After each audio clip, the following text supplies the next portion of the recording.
Maka saya bilang, itu Abu Jahal. Kata Abdurrahman, begitu saya ucapkan itu Abu Jahal, demi Allah, kedua anak muda ini, Mu'adz dan Auf adiknya, seperti anak panah yang terlepas dari busurnya. Cepat sekali. Menyerang semua pasukannya Abu Jahal. Dan karena mereka kelabakan, tidak sangka dua orang menyerang sekian ratus orang, gitu kan? Akhirnya kelabakan nih. Kacau balau, mereka terus menebas sana sini sampai mereka berdua berada di depan Abu Jahal dan keduanya menebaskan pedangnya ke arah Abu Jahal. Tapi karena Abu Jahal di atas kuda dan mereka berdua ini berjalan, gitu kan, berlari, maka pedangnya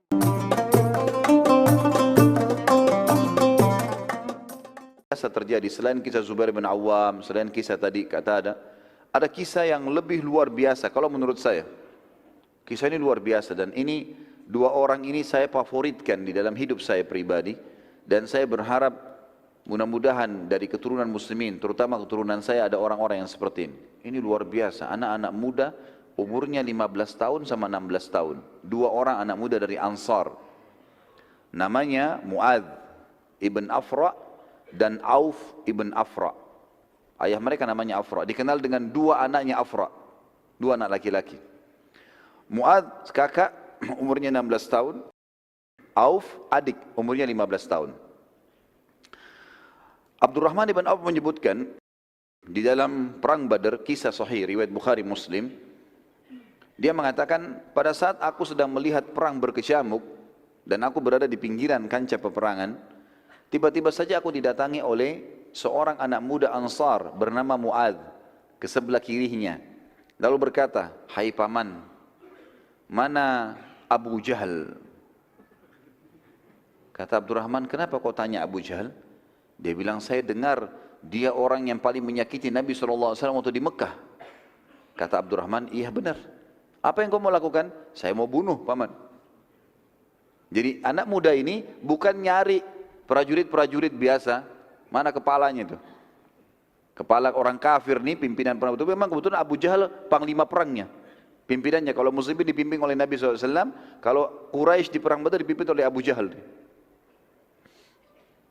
Maka kata Abdurrahman, nanti kalau saya lihat dia, saya akan tunjukkan. Karena Mu'adz belum pernah lihat Abu Jahal. Kata Abdurrahman, baru saya selesai bilang itu, datang adiknya dia, Auf, di sebelah kanan saya. Seakan-akan mereka memang tidak saling tahu nih. Mengucapkan kalimat yang mirip, "Wahai paman, mana Abu Jahal?" Kata Abdurrahman, "Kenapa kau tanya Abu Jahal? Ini perang lagi berkecamuk, kakaknya lagi sibuk menunggu melihat, dia tidak lihat adiknya. Ini tidak janjian ya." Kemudian Abdurrahman bilang, "Kenapa kau cari Abu Jahal?" Dia bilang, "Saya dengar Rasulullah SAW paling disakiti di Mekah oleh dia. Terus apa yang kau mau buat?" "Saya mau bunuh." "Baiklah, nanti kalau saya lihat saya akan tunjukkan kepadamu." Kata Abdurrahman, tidak lama kemudian tiba-tiba di pasukan musuh terlihat itu. Terlihat ada pasukan Quraisy datang, di tengah-tengah pasukan ada Abu Jahal. Abu Jahal dikatakan Abdurrahman, demi Allah semuanya dari kepalanya sampai kakinya besi. Enggak kelihatan kecuali matanya. Sudah gitu dikumpul-rumuni oleh pasukannya lagi. Banyak sekali. Melingkar, mengelilingi dia. Maka saya bilang, itu Abu Jahal. Kata Abdurrahman, begitu saya ucapkan itu Abu Jahal, demi Allah, kedua anak muda ini, Mu'adz dan Auf adiknya, seperti anak panah yang terlepas dari busurnya. Cepat sekali. Menyerang semua pasukannya Abu Jahal. Dan karena mereka kelabakan, tidak sangka dua orang menyerang sekian ratus orang, gitu kan? Akhirnya kelabakan nih. Kacau balau, mereka terus menebas sana sini sampai mereka berdua berada di depan Abu Jahal dan keduanya menebaskan pedangnya ke arah Abu Jahal.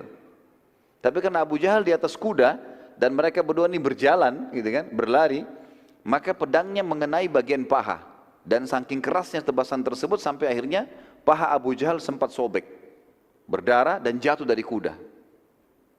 Si Auf, si adik ini sempat mati syahid dibunuh oleh Ikrimah bin Abi Jahal. Waktu itu Ikrimah masih dalam keadaan kafir. Nanti tentu setelah pembebasan kota Makkah, Ikrimah masuk Islam. Dan beliau mati syahid di perang Yarmuk. Ada kisahnya sendiri yang luar biasa juga. Waktu itu masih dalam keadaan kafir. Anaknya Abu Jahal. Dia menyerang Auf, Auf mati terbunuh, si adik. Si Mu'adz berusaha melarikan diri karena Abu Jahal sudah kena. Tangkis sana sini, lepas dari peperangan. Begitu dia keluar, rupanya ada satu orang kafir atau beberapa orang kafir yang menebaskan pedang ke tangan kanannya dan sempat ketebas. Akhirnya tangannya seperti tergantung tangan kanannya. Dia pun keluar dari kancah peperangan. Dia nggak berhenti teman-teman sekalian. Perhatikan semangat sahabat mengejar surga ini. Dan keyakinan mereka kalau mati itu datang bukan karena sebabnya, tetapi karena ajalnya datang. Karena sebab-sebab kematian banyak. Orang bisa ditabrak kendaraan, orang bisa menghadapi kebakaran, bisa tenggelam. Tapi kalau ajal belum datang nggak bakal mati. Pasti akan diselamatkan, terselamatkan dengan sendirinya. Apa yang dilakukan teman-teman? Bayangkan di umur 16 tahun, tangan kita tertebas, tergantung tinggal beberapa lembar kulit, beberapa kulitnya yang halus yang menangannya. Yang dia lakukan dia buka imamahnya, lalu diikat sama dia.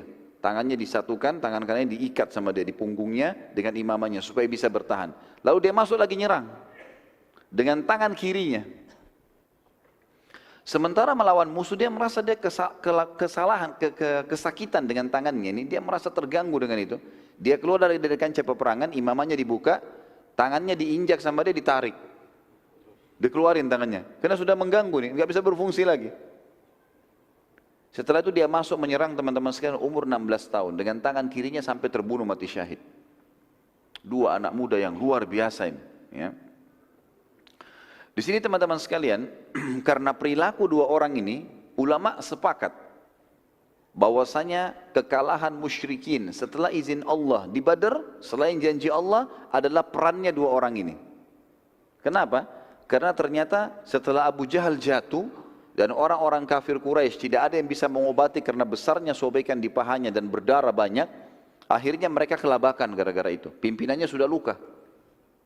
Dan mereka takut, khawatir jangan sampai dari pasukan muslimin keluar lagi dua orang seperti ini yang menyerang tiba-tiba. Akhirnya Abu Jahal diurus, dirawat, dikeluarkan dari kancah peperangan oleh mereka. Dan muslimin berkecamuk lagi peperangan, masih berperang yang lain.